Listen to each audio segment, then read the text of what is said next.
14년 후에 내가 바나바와 함께 디도를 데리고 다시 예루살렘에 올라갔나니. 여러분, 14년 후가 언제부터 14년일까요? 언제부터 14년일까요?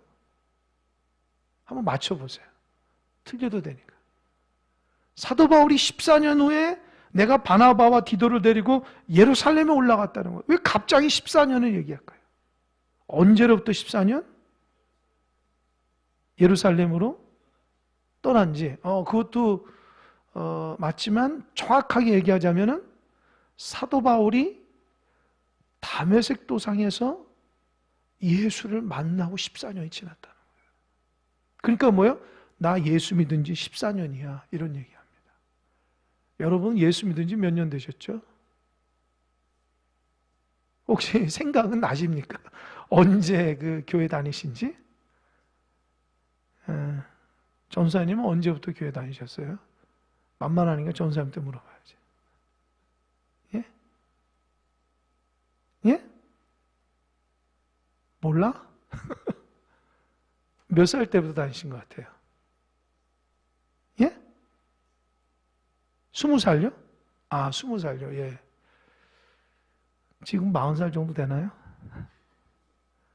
예, 20살부터 믿었으니까 상당히 오래 한 30년 더 넘게 40년은 좀 안 되게 믿고 계시는데, 각자마다 여러분 예수 믿은 그 분명히 연수를 잘 생각해 보십시오. 저는 교회 처음 나온 게 5살 때예요. 제가 몇 번 얘기했지만 교회에서 성탄절에 먹고 준다고 해서 친구 따라가는데 그것이 나의 신앙의 첫걸음이에요. 상당히 오래됐죠.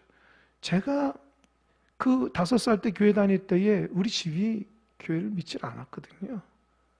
그 뒤로부터 어머니가 은혜 받고 신앙생활하고 자녀들 모두 나오게 되고, 우리 아버님이 제가 좀 이제 중고등학교 때 예수를 믿었어요. 그러니까 제가 지난 세월을 이렇게 돌아보면은 참 우리 가정이 어떻게 이렇게 하나님의 은혜로 살고 또 제가 어떻게 목회자가 됐을까 되돌아보면 다 하나님의 은혜라고요. 사도 바울이 갈라디아 교인들한테 생각해, 나 예수 믿은 지 14년 됐다는 거예요. 그런 얘기를 하는 게 뭐예요? 답답해서 그런 거예요.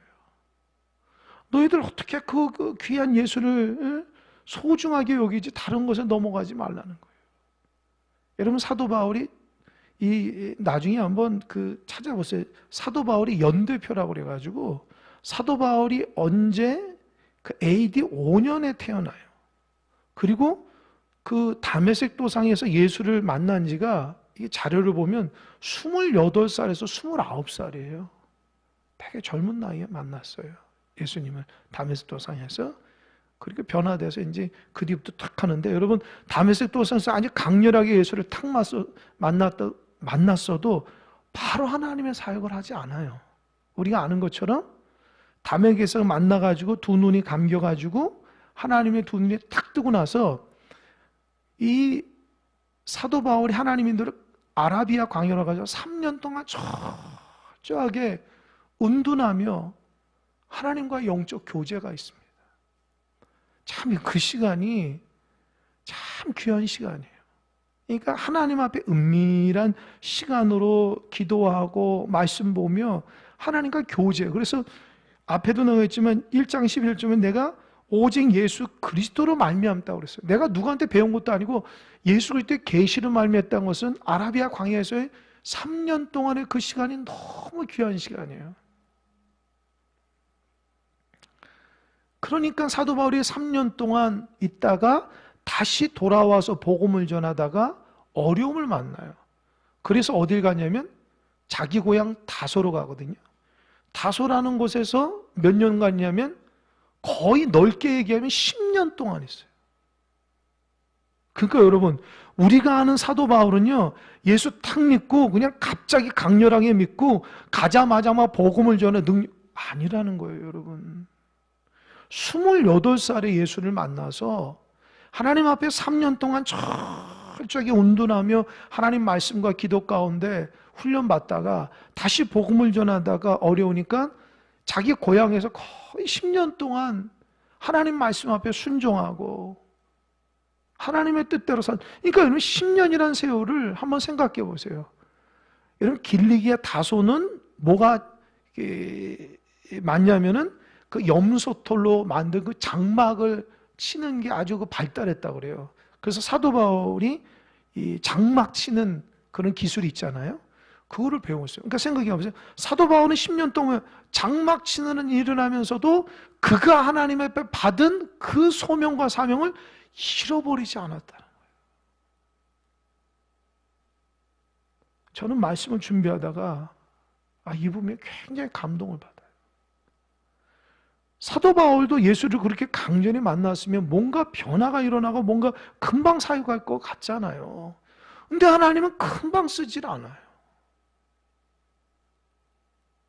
다듬는다고요. 이 모양으로 다듬고 저 모양으로 다듬고. 그 다듬는 기간이 13년이라니까요. 그러니까 여러분 우리가 예수를 믿어도 지금 10년, 20년, 더러 3, 40년 믿으면서 그 시간 속에서 하나님 우리에게 원하는 거는요. 다듬어 가는 거예요. 다듬어. 그리고 그 다듬어 가면서 하나님 마음이 언젠가 딱 맞을 때 하나님 쓰시고자 하는 거예요. 이 사도 바울이 그 다소에서 끝날 것 같지만 그때 여러분 기억하십니까? 바나바라는 사람이 안디옥에서 성령 받았다고 사람들이 막 성장하니까 그때 예루살렘에서 바나바를 파견하죠. 그러면서 막 이렇게 부흥이 일어나니까 안디옥에서 바나바가 어떤 생각을 해요? 다메섹에서 변화돼서 있었던 그 사도 바울이 생각나서 고향 다소에서 사도 바울을 데리고 와요. 그래서 안디옥에서 1년 동안 하나님 말씀을 집중적으로 가르쳤더니만 안디옥에 있는 사람이 처음으로 무슨 소리를 들었다고 그랬죠? 크리스찬, 그리스도인이라는 말을 처음으로 들었어요. 그리고 나서 여러분 기억하시죠? 안디옥에서 교회가 성장하니까 하나님 앞에 예배할 때 성령의 감동으로 그 안디옥 교회에서 2사람을 택해서 복음 전도자 삼으랬어요. 다 기도하고 세운데 누구였어요? 바울과 바나바였어요.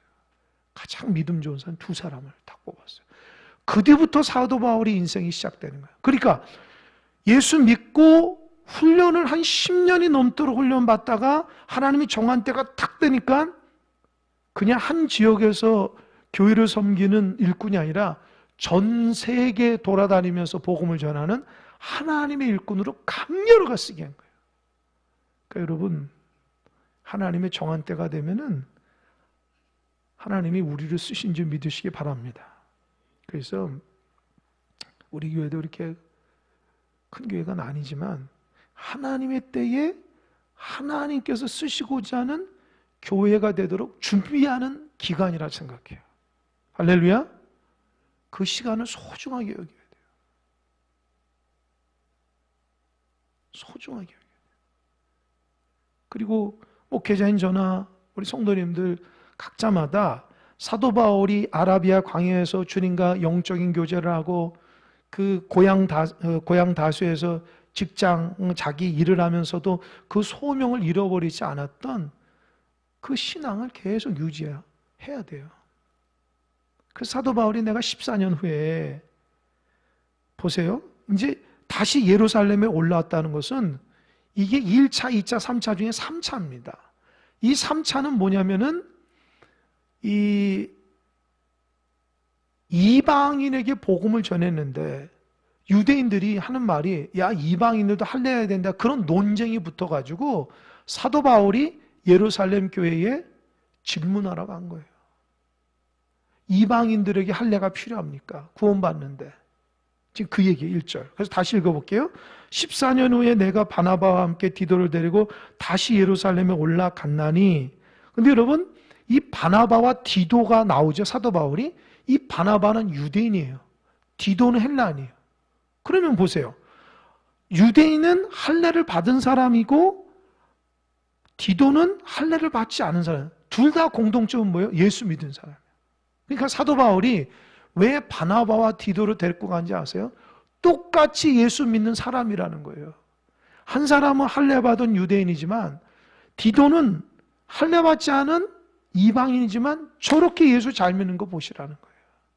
그거를 입증하기 위해서 예루살렘에 데리고 갑니다.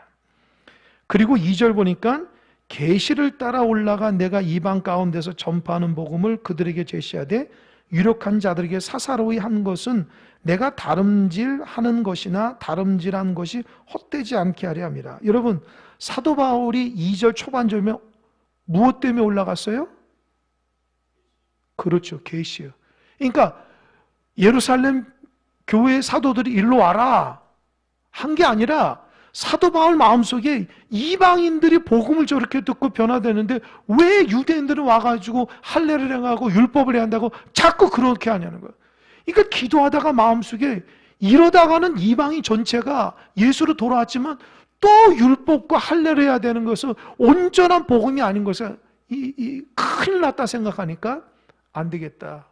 예루살렘 본부 교회로 가가지고 이거 결정짓자. 그래서 계시를 따라 올라간 거예요. 이 2절에 보면 유력한 자들이 누구냐? 그 당시 대사도들이에요.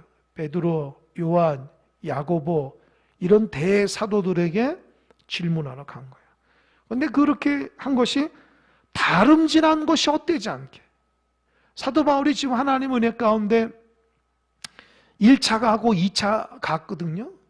그럼 그렇게 해서 교회가 세워졌는데 얼마나 수고롭게 교회가 세워졌는데 그 가고 나서부터 유대인 사람들이 와가지고 다시 할례를 하고 율법을 해야 되니까 이게 너무 사도 바울은 이해가 안 된다는 거예요. 왜 교회를 망가뜨리냐는 거예요. 예수님 한 분으로 충분하고 다 예수님 한 분으로 구원받을 수 있는데 왜 자꾸 다른 건 앞세우냐는 거예요. 그러니까 예루살렘 교회에서 몫을 딱 받고 이방인에게는 할례가 필요 없다. 그걸 질문해가지고 정확하게 받으려고 하는 거예요. 3절 보세요. 그러나 나와 함께 있는 헬라인 디도까지도 억지로 할례를 받게 하지 아니하였으니. 여러분, 디도라는 사람이 누구냐? 아까 말했죠. 누구라고 했어요? 이방인이에요. 헬라인이에요. 근데 이 디도가 이 신약에서 나오는 디도를 제가 다 찾아보니까 이 사람이 언제 변화됐다는 건 성경에 나오질 않아요. 근데 여러 책들을 찾아보니까 어느 학자가 그래요. 수리아 안디옥에서 1년 동안 말씀을 가르칠 때 저 사람이 크리스찬이 됐다고 그랬잖아요. 아마 그때 은혜 받은 사람이에요. 그때 변화된 사람이에요. 그러면서 이 디도라는 사람이 상당히 사도 바울의 복음의 말씀에 아주 감동이 돼서 믿음 생활하는데 얼마나 신앙생활 잘하냐면 사도 바울과 따라다녀요.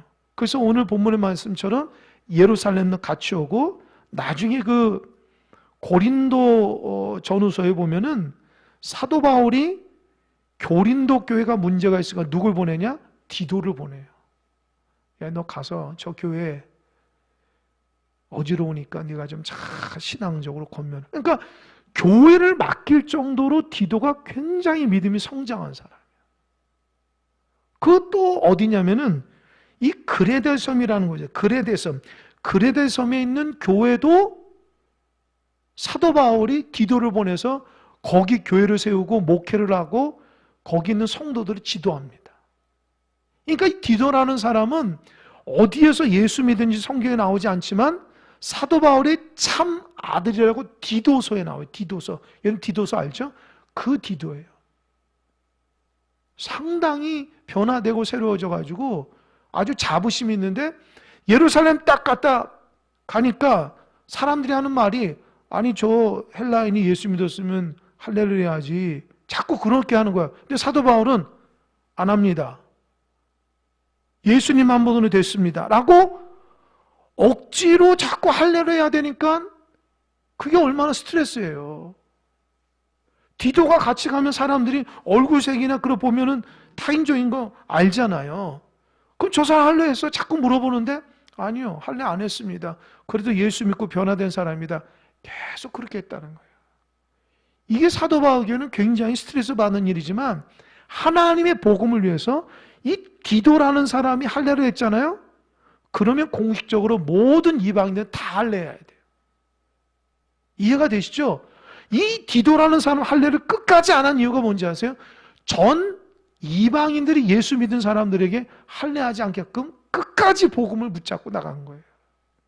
그래서 여러분, 이게 그냥 이렇게 나온 것 같지만 이 3절에서는 사도 바울이 아주 결연한 그 신앙의 태도가 나온다는 거 아셔야 됩니다. 그렇게 한 게 뭐냐면 4절 보니까 이는 가만히 들어온 거짓 형제들 때문이라. 그들이 가만히 들어온 것은 그리스도 인해서 우리가 가진 자유를 엿보고 우리를 종으로 삼고자 함이로다. 이게 뭐냐면 사도 바울이 그 예수님 말고 다른 할례와 율법을 하지 못하도록 한 이유가 뭐냐면은 4절에서 보니까 자유라는 단어가 있어요. 자유. 또 자유의 반대말은 뭐라고 그랬어요? 그 옆에 종이라고 있어요. 여러분, 예수님을 믿으면 참 자유가 있습니다. 믿으십니까? 예수님 믿으면 그 어떤 것도 구속되지 않아요. 주님이 우리 죄의 문제, 죽음의 문제 해결하거든요. 그러니까 예수 이름을 믿으면 믿음으로 의롭게 되는 거예요. 그죠? 근데 그 당시 유대인들은 아니라는 거예요. 진정으로 너희가 의롭게 되려면 예수님만이 아니고 할례라는 율법을 지켜야지 된다는 거예요. 근데 율법은 뒤에도 나오지만 율법을 다 지켰다고 해서 의롭게 되나요? 안 돼요, 여러분. 그럼 율법의 기능 중에 하나가 뭐예요? 기억나십니까? 죄를 드러내는 거예요. 예를 들어서 탐심하지 말라. 성경에 나오죠. 십계명에 탐심하지 말라. 사도 바울이 그렇게 얘기합니다. 내가 율법을 알았기 때문에 탐심하지 말라는 것이 죄인 줄 알았다는 거예요. 그러니까 율법을 몰랐을 때는 탐심하지 말라는 건 죄라고 생각하지 않은 거예요. 사람이 욕심 있고 사람이 뭘 얻으려고 하고 사람이 뭘 어떻게 그런 마음들이 잘못된 게 아닌다는 걸 생각한 거예요. 그런데 율법을 딱 보니까 탐심이 죄라는 거 아니까 그때서야 이렇게 탐욕 부리는 것이 죄라는 걸 알게 됐다는 거예요. 근데 여러분, 탐심하지 말라는 그 말씀을 딱 보고 죄란지 알지만 탐심하지 않을까요? 여러분, 탐심하지 말라가 죄인데 그걸 보면 그거 죄니까 나 탐심하지 말아야 되겠다라고 탐심하지 않냐고요. 탐심하죠. 예를 한번 들어볼까요? 어디 공원에 있잖아요. 공원에 이렇게 줄을 쳐놓고 어디야? 잔디밭에 들어가지 마시고 그러죠. 그럼 그거 보고 잔디밭에 안 들어가나요? 왜 안 들어가요? 들어가는 사람도 있고 안 들어가는 사람도 있죠. 이해가 되시죠? 잔디밭에 들어가지 말라고 문구가 있다고 그래서 사람이 거기 안 들어가는 게 아니라니까요.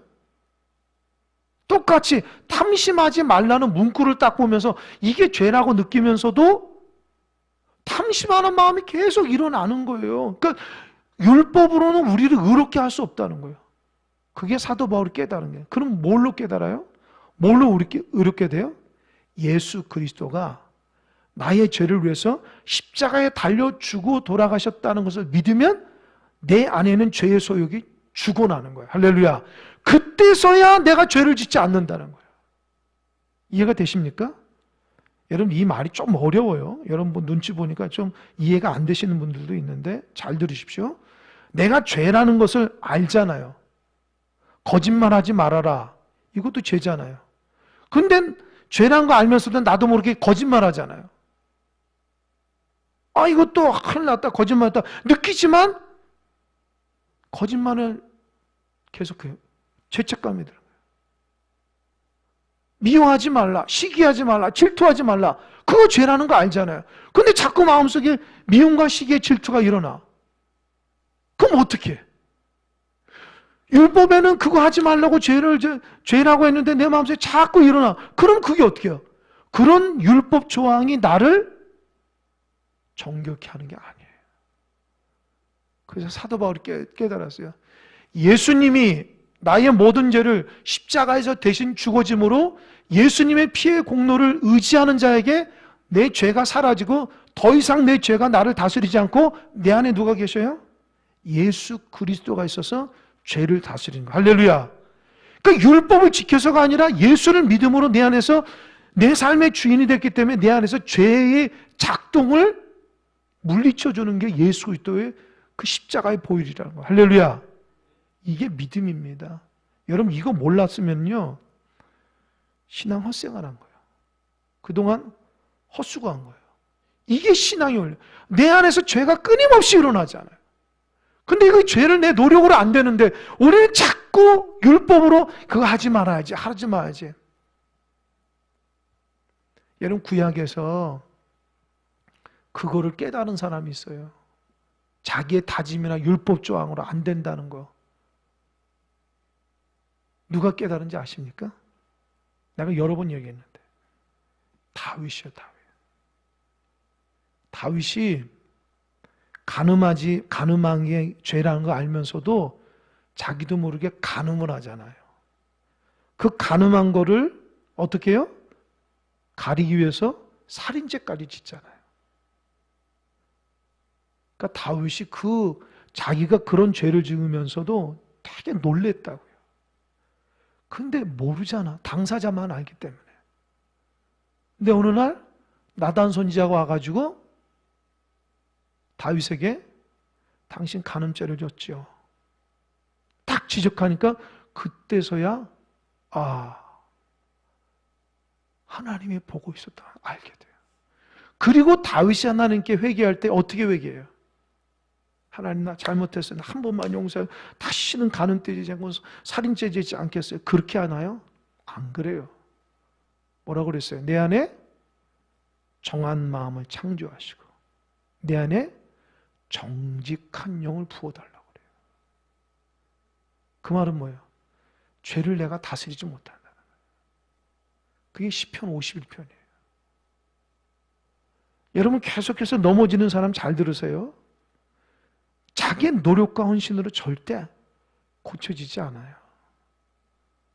예수 그리스도의 보혈의 피로서 죄의 문제를 해결해요. 그러니까 주님이 내 삶 가운데서 죄가 사라져야 돼요.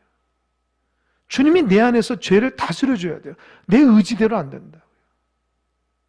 자꾸 머릿속에 음란한 생각이 들고 세상적인 생각이 들고 미움의 생각이 들고 이런 나도 모르는 사이 자꾸 죄가 막 꿈틀꿈틀 되는 것은 우리 힘으로 노력으로 안 된다는 거예요. 내 안에서 주님이 있어야 돼. 그 증거가 뭐냐? 보세요. 이거는 다음 시간에 하는 건데 미리 한번 얘기할게요. 2장 20절 보세요. 2장 20절.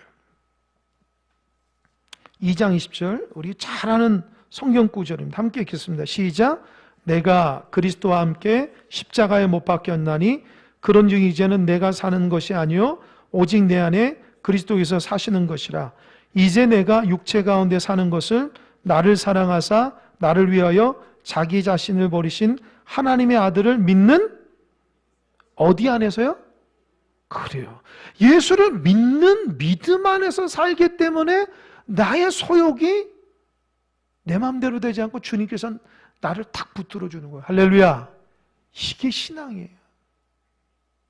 혹시 여러분도 오늘 내가 교회 갈까 말까 이런 고민하셨던 분이 있어요?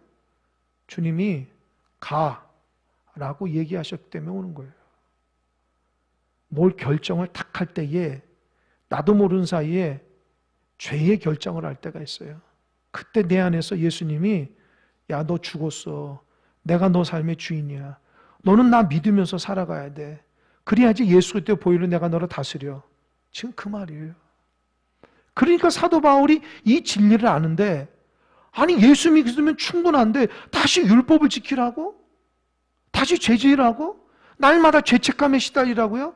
여러분 예수님 믿으면 죄책감이 없어요. 할렐루야. 예수님 믿으면 더 이상 나를 괴롭히지 않아요. 할렐루야.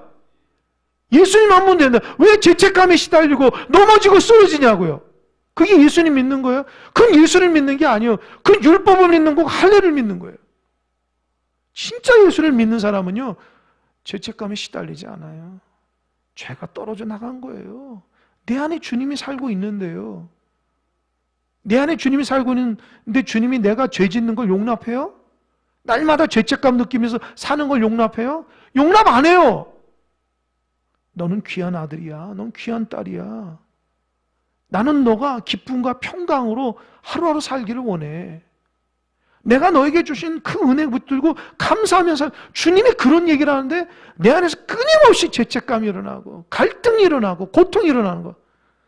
그건 예수를 믿지 않아서 그래요. 잘 들으십시오. 예수를 제대로 믿어야지 죄가 나를 떠나가. 그러니까 이걸 알고 있는 사도 바울이기 때문에 갈라디아 교인들에게 율법을 강조하고 할례를 강조하는 건 있을 수도 없는 거예요. 어떻게 주님이 십자가로 다 끝냈는데 다시 율법하고 할례로 의롭게 된다는 말이 돼요? 예수님이 나를 왜 죽었는데? 예수님 또 죽이는 거하고 똑같잖아요. 그래서 사도 바울이 이렇게 열받은 거예요. 제발 좀 그러지 말라고.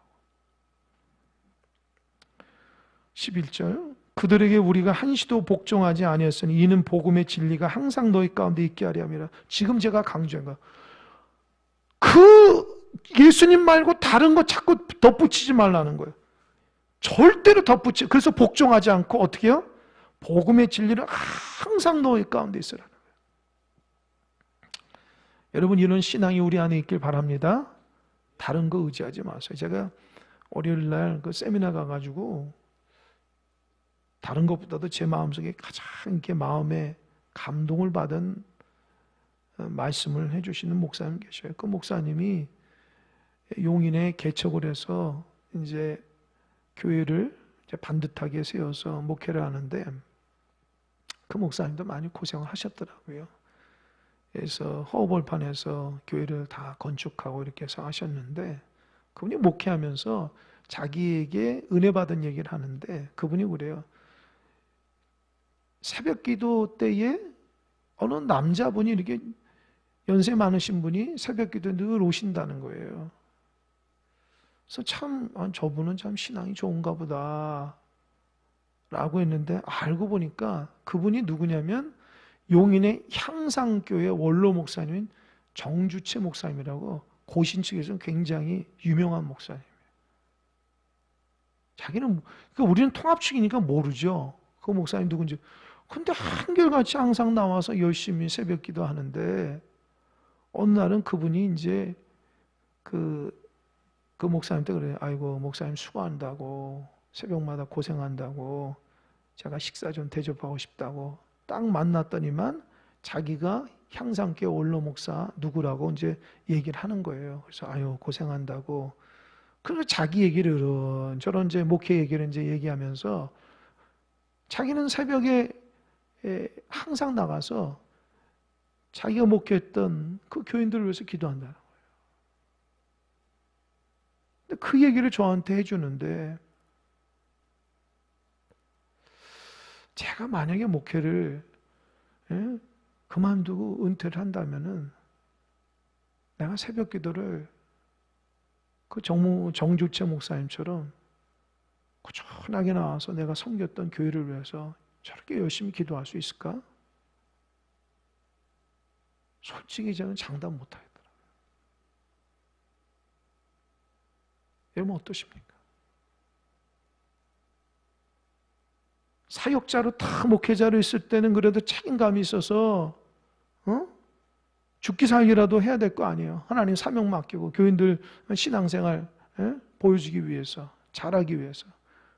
근데 그 사명이 다 끝났는데도 그가 하나님 앞에 그 새벽마다 남의 교회 가가지고 열심히 새벽 기도하면서 교인들을 위해서 기도한다? 참 훌륭한 목사입니다. 아니 훌륭한 신앙이라는 생각이 드는 거예요. 그러니까 여러분 우리가 사역자고 사명자라는 게 무슨 뭐 교회에서 직분을 맡고 저처럼 사명을 맡아서가 전부가 아니라 하나님 앞에 갈 때까지 우리가 하나님 나에게 주어진 사명이 있다는 거예요. 근데 그 향상교회 그 목사님은 그렇게 바라보는 거예요. 자기 자신을. 내가 어느 기관에 무슨 직분이고 뭐를 맡아서 책임해서 그런 관점은 아니라 하나님이 내가 주님 앞에 갈 때까지 나에게 주어진 사명이 기도하고 교회를 섬기고 그 그들을 위해서 중보기도하는 그 사명을 하나님 자기에게 주셨다고 생각하면 끝까지 복음을 위해서 달려가는 거예요. 여러분, 이게 진실한 사람입니다.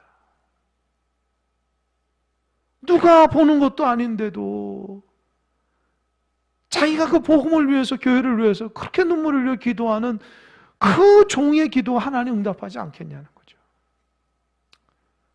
그래서 제가 좀 부끄럽더라고요. 나는 어떻게 해야 되지? 내가 어떤 자세로 교회를 섬기고 어떤 자세로 성도도 되고 어떤 자세 하나님 바라봐야 되는 걸 그걸 깨닫게 된 거예요. 여러분도 마찬가지예요. 여러분 어떤 자세로 교회를 섬겨야 됩니까?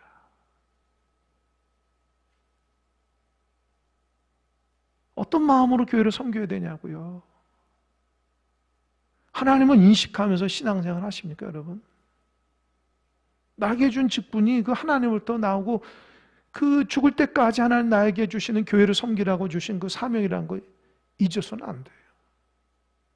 이 사도 바울이 5절을 읽으면서 한시도 복종하지 않니. 이는 복음의 진리가 항상 복음의 진리를 항상 어떤 삶 가운데서 그 믿음대로 그대로 행하라는 그 말씀을 마음속에 새기세요. 어떤 상황에서도 내가 변질되지 않고 하나님 앞에 진실해야지. 그게 하나님의 진실한 종이죠. 상황 따라 변하고 환경 따라 변하고 사람 때문에 변하고 그게 무슨 복음이고 진리냐는 거죠. 여러분 변하지 마세요. 하나님 앞에 신실한 종들이 되시길 바랍니다. 사람한테 보이려고 하는 눈가림씩 하는 그 사도 바울 얘기 그렇게 하지 말라는 거죠. 하나님 앞에 항상 진실함으로 하나님 보고 있으니까 사명을 잘 감당하라는 거죠. 6절 유력하다는 이들 중에 본로 어떤 이들이든지 내게 상관이 없으며 하나님은 사람을 외모로 취하지 아니하시나니 저 유력한 이들은 내게 의무를 더하여 준 것이 없고 7절까지 도리어 그들은 내가 무할례자에게 복음 전함을 맡은 것이 베드로가 할례자에게 맡은 것 같은 것을 보았고 이 6절 8절까지 베드로에게 역사하사 그를 할례자의 사도로 삼으신 이가 또한 내게 역사하사 나를 이방인의 사도로 삼으셨느니라. 이 6절, 7절, 8절은 뭐냐면은 베드로 사도가 예루살렘 교회 그 사도들에게 어떻게 했냐면은 자기가 이제 얘기했을 때 사도 바울이 뭐 베드로 사도, 야고보 사도, 요한 사도를 막 이렇게 유력하다게 높다고 그래가지고 막 그러지 않고 똑같은 하나님의 종으로 봤다는 거예요. 막 이렇게 아부하거나 그러지 않아요. 왜요? 하나님의 사람은 무엇을 취하지 않는다고 그랬어요? 외모를, 6절 외모를 취하지 않는다. 누가 무슨 직책이고 누가 뭐이기 때문에 막 아부하지 않고 하나님이 예루살렘 교회 사도들에게는 저 사도로서 사도 바울에게는 이런 사도로서 하나님이 맡겨진 사명이기 때문에 동역자로 보는 거예요. 동역자로. 이해가 되세요? 높낮이가 아니라고요. 하나님 나라를 이루기 위해서 하나님이 이 사람은 여기서 사용하고 이 사람은 저기에 사용은 동등한 하나님의 일꾼으로 본다는 거죠. 사도 바울은 항상 그런 마음이 있어요. 그래서 동역자 그랬어요. 누구를 무시하거나 누구를 또 아부하거나 그러지 않았어요. 사도 바울은. 그 한결같은 마음으로 동등한 사도로서 얘기하면서 뭐라고 얘기하냐면 그 사도들이 사도 바울을 보면서 왜 이방인 복음 전하면서 왜 할례하지 않았습니다. 그러지 않았다는 거예요. 그 사도들도 사도 바울이 복음 사역을 들어보면서 아 당신은 우리처럼 유대인에게 복음을 전하는 것처럼 당신은 이방인의 복음을 전하는 하나님께서 기름 부어 세우신 종이군요 라고 인정해 줬다는 거예요. 무슨 말인지 알겠습니까? 그래서 인정받았다는 사도 바울. 그러니까 사도 바울이 갈라디아 교인들에게 얘기한 것은 내가 전하는 복음은 저기 본부인 예루살렘 교회의 사도들도 다 인정하고 나를 이방인의 사도로 세워서 이 복음을 전하는 거지 그냥 어디서 은혜 받았다고 불쑥 나온 게 아니라는 거예요. 지금 그거 전하고 싶은 거예요. 갈라디아 교인들 내가 전하는 복음은 예루살렘 교회 모든 사도들에게도 인정받은 복음이라는 거예요. 그냥 내 생각이 아니라. 그래서 사도들이 베드로 사도는 아 그래 나는 유대인의 사도고 사도 바울은 당신은 이방의 사도들 하나님 세웠군요 라고 어떻게 해요? 인정한다는 거예요. 여러분, 인정하는 게 중요합니다. 하나님은 저 사람을 저렇게 쓰임하고 이 사람은 이렇게 쓰인 건 그걸 인정해 줘야 돼요. 인정을 안 하면 어떻게 할 거예요? 하나님 세우셨는데. 저 사람은 저 모양으로 쓰고 이 사람이 이런 건 중요한 건 뭐예요? 동역을 해야 돼. 이 동역이 뭐냐? 이 9절 보세요. 9절 한번 읽어볼까요? 시작. 또 기둥같이 여기는 야고보와 게바와 요한도 내게 주신 은혜를 알므로 나와 바나바에게 친교의 악수를 하였으니 우리는 이방인에게로 그들은 할례자에게로 가게 하리 함이라. 여러분, 이 동역이 뭐냐? 하나님께서 베드로 볼 때에 베드로는 유대인의 사도로, 사도 바울 볼 때는 저 사람은 이방인의 사도로 하나님이 무엇을 줬다? 딸의 은혜를 줬다. 은혜를 줬다는 거예요. 하나님께서 값없이 베드로는 유대인에게, 사도 바울은 이방인의 복음을 전하는 은혜를 줬으니까 어떻게 해요? 섬기는 대상이 다르잖아요. 그렇다고 해서 나는 유대인이기 때문에 사도 바울, 나는 당신보다 더 이만큼 높은 사람이야. 사도 바울은 아니 당신은 같은 하나님 믿는 사람을 복음을 전하면 어떡하냐? 나는 완전히 생짜배기인 이방인들 전해서 자기가 우쭐대지 않고 뭐라고 그랬어요? 친교에 악수를 했다는 거예요. 그 말은 뭐예요? 동역한다는 거예요. 존중해 준다는 거예요. 할렐루야? 당신은 나하고 다른 사람이지만 하나님이 당신을 그 일을 했기 때문에 내가 인정하니 나도 하나님 나에게 주신했으니 어떻게 친교의 악수로 동역하는 마음을 가졌다는 거예요. 이게 하나님의 동역자입니다. 할렐루야? 동역자는 뭐예요? 같은 마음으로 친교의 악수로 저 사람도 하나님의 은혜로 하고 나도 하나님의 은혜로 해서 우리 모두 다 하나님의 은혜로 하나님 나라를 세워야 되겠다고 하는 동역의 마음을 갖는 것이 이게 하나님이 세우신 종들의 마음이에요. 그래서 여러분 절대로 무슨 경쟁을 한다든지 또 비교하지 마십시오. 하나님께서 다 세우시는 사람들의 모양이 다 달라요. 그저 인정해주고 동역하는 마음으로 세우시면 됩니다. 우리 노예도 그렇고 시찰에도 그렇고 목사님들이 많잖아요. 그러고 보면 거기에서는 이제 어느 교회 목사님은 개척교회였는데 사람이 없어서 집에서 예배드리는 분들도 있어요. 하나님이 세우셨잖아요. 그 개척교회 몇 명 안 된다고 무시할 수 있어요? 누가 무시해? 하나님 세운 거를요. 또 어떤 분은 몇천 명, 몇백 명 되는 목회자도 있어요. 그렇다고 막 이렇게 높일 수 있나요? 하나님이 종인데 다 똑같잖아요. 동등하게 다 하나님 세우신 종들이니까 그런 하나님의 관점을 봐야지 세상적인 관점을 보면 저 사람은 저런 능력이 있고 저런 영향력이 있고 저 사람은 능력이 있고 그렇게 보면 안 된다는 거예요. 그렇게 보면 큰일 납니다. 그 마음에 죄를 짓게 돼요. 다 동등한 하나님 세우신 종으로서 각자마다 사명이 다른 거예요. 이거를 모르면요 자꾸 비교하잖아요. 인생이 불행해져요. 세상에도 그렇고 신앙도 그렇고 비교하지 마시고 나에게 주어진 사명을 묵묵히 잘 감당하고 모든 사람 동역하는 마음을 가지면 돼요. 그게 하나님 주시는 우리 마음속의 사명입니다. 그런데 한 가지는 딱 부탁했어요. 그게 뭐냐? 10절 다 같이 읽겠습니다. 시작. 다만 우리에게 가난한 자들을 기억하도록 부탁하셨으니 이것은 나도 본래부터 힘써 행하여 왔노라. 이 베드로 사도를 비롯한 그 예루살렘 대사도가 사도 바울이 이방인들에게 복음을 전할 때 한 가지는 부탁은 뭐야? 이방인 중에서 가난한 사람을 잘 돌보시라고. 베드로 사도가 그 얘기한 거예요. 다른 거 예수님 말고 할례를 하거나 무슨 율법을 지키는 게 아니라 그 사람들을 가난한 사람들, 어려운 사람들 잘 불쌍히 여기라는 거예요. 그게 뭐예요? 복음의 열매예요. 할렐루야. 이 부분이 중요해요.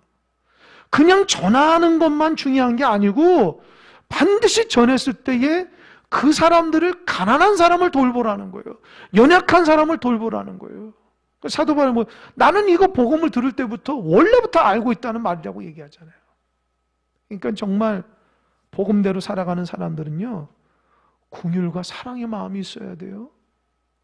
불쌍히 여겨야 돼요. 강팍하면 안 돼요. 자기 복음이 으뜸이고 자기 사역이 으뜸이고 난 저 사람보다 더 그런 우월주의로 하면 안 되고 긍휼과 자비로 복음대로 살아가면서 저 사람 불쌍히 여기고 연약한 사람을 돌보고 그런 주님의 긍휼의 마음을 가지고 유대인이든지 이방이든지 참 하나님의 귀한 마음으로 사명을 감당하라는 거예요. 할렐루야. 교회도 그 마찬가지예요. 우리가 다 각자마다의 사명이 다르지만 서로 협력해서 교회 안에 가난한 사람들, 어려운 사람들, 연약한 사람을 돌보는 게 우리의 사명입니다. 그거는 한 마음이 돼야 돼요. 그리고 하나님을 통해서 말씀이 이렇게 하나로 탁 뭉쳐져야 돼요. 말씀을 외치겠습니다. 구원은 예수 그리스도밖에 없는 거예요. 다른 거 없어요. 그걸 지키기 위해서 끊임없이 복음만 붙들고 다른 것 불순물이 들어가면 안 되죠. 그리고 사명이 다 사역이 다 다르지만은 서로 동역하고 친교의 약속을 통해서 함께 하나님 나라를 이루어가야 되고 또 동일한 하나님의 사역자들은 하나님의 일꾼들은 가난하고 어려운 사람을 돌보는 게 하나님의 일꾼들입니다. 그 마음을 잘 마음속에 새겨서 믿음으로 살아가는 여러분 되시길 바랍니다. 기도하겠습니다.